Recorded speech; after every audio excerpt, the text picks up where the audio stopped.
The mid-19th century, a man claimed to be the younger brother of Jesus Christ and set in motion one of the deadliest conflicts in human history, a war that would consume millions of lives and reshape the course of China's history. This is the story of the Taiping Rebellion, a conflict ignited by the fusion of Christianity and Chinese tradition, driven by an ambitious leader who believed he was destined to change the world forever.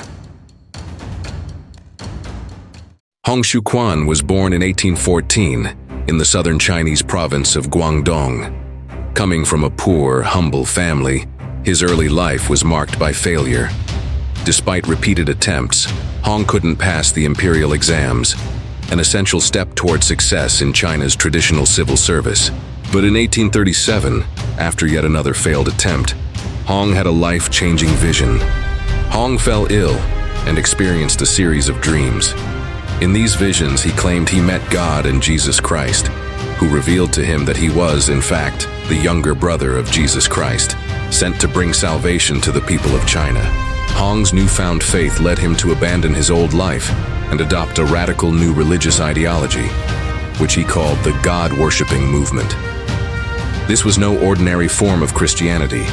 It was a unique blend of Christian principles and Chinese cultural beliefs. Hong's message resonated with many in southern China, where widespread poverty, corruption, and discontent with the ruling Qing dynasty created fertile ground for rebellion. What started as a religious movement quickly morphed into a powerful army.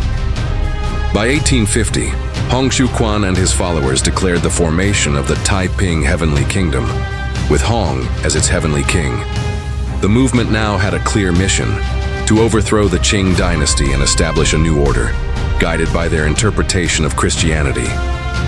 The Taiping army, numbering in the hundreds of thousands, quickly gained ground, seizing large parts of southern China, including the city of Nanjing, which became their capital. The Taiping Rebellion wasn't just a war. It was a full-scale civil war that pitted millions of Chinese against each other. The conflict was brutal and merciless, with both sides committing horrific acts of violence. The Taiping forces, while initially successful, faced fierce resistance from the Qing dynasty, which was supported by foreign powers, including Britain and France. The fighting was intense, and cities were razed to the ground. Famines, diseases, and massacres took an unimaginable toll on both the civilian population and soldiers. Estimates vary, but the death toll of the Taiping Rebellion is staggering. Between 20 to 30 million people lost their lives. This makes it the deadliest civil war in world history, eclipsing even World War I in terms of casualties. In addition to the staggering loss of life, the rebellion caused widespread famine and disease. It is estimated that up to 50% of the population in some areas perished from hunger and illness. Foreign missionaries, many of whom were living in China at the time, witnessed the horrors firsthand. One such witness was the American missionary Hiram Bingham, who described the situation as one of the bloodiest in human history. He noted the sheer terror and devastation that gripped the people, recounting how entire villages were wiped out, their people either massacred or driven into starvation. The bodies of the dead were piled high on the streets. The stench was unbearable. I saw children and women wandering aimlessly, their homes and villages destroyed. The suffering was unimaginable. Similarly, British missionary James Legge, who spent time in China, wrote that the Taiping forces were merciless, their zeal blinded by what they thought was divine power. They killed with impunity, believing their cause was righteous.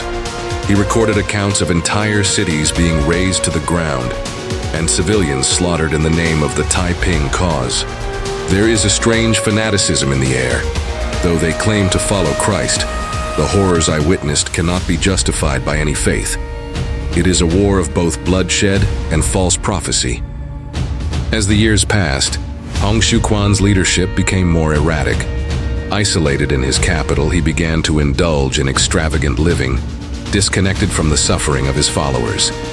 His earlier visions and teachings gave way to an increasingly authoritarian rule. The once united Taiping movement began to fracture under the weight of internal power struggles and Hong's increasing paranoia. Many of his closest allies were executed, and the momentum of the rebellion began to slow. By 1864, after nearly 14 years of intense conflict, the Qing dynasty, with the help of Western forces, finally crushed the Taiping army. Nanjing, the Taiping capital, fell, and Hong Xiuquan died under mysterious circumstances. Some believe it was suicide, others believe it was due to illness or a broken spirit. The rebellion left China devastated.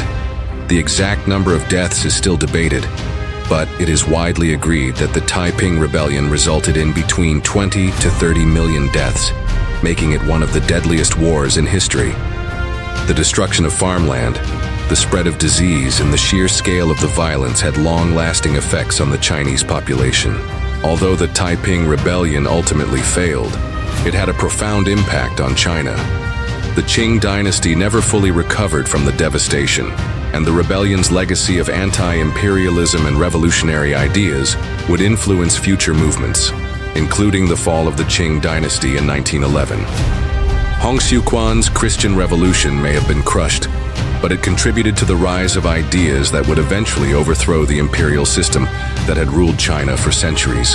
Hong Xiuquan's Christian revolution was, in many ways, a tragic and misguided attempt to reshape China's future. Yet, it serves as a powerful reminder of how religious fervor, combined with political ambition, can lead to both great hope and unimaginable destruction.